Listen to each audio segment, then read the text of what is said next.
The small town of Harmony was a peaceful place, but it was also home to a dark secret.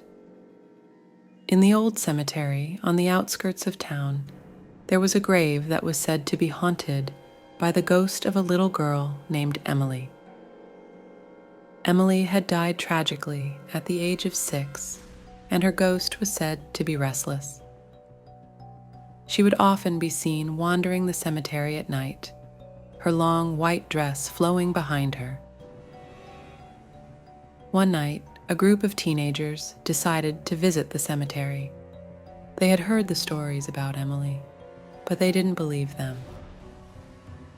The teenagers entered the cemetery through a broken gate. They walked through the dark and silent rows of graves, feeling a chill run down their spines. Suddenly, the teenagers heard a noise. It was a sound like someone crying. They followed the sound to a grave at the far end of the cemetery. The teenagers gathered around the grave and saw a little girl standing there. She was wearing a white dress, and her long dark hair was covering her face. She was crying softly. The teenagers were terrified. They turned and ran out of the cemetery and didn't stop running until they reached their homes. The teenagers never went back to the cemetery. They knew that they had seen the ghost of Emily, and they didn't want to see her again.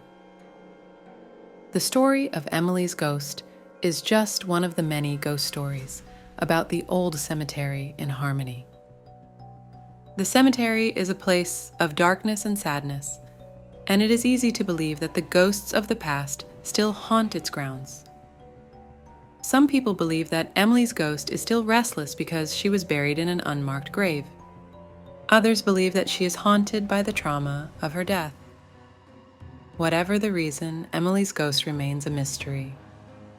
But one thing is for sure, she is a reminder that even in the most peaceful of places, there is always a dark side.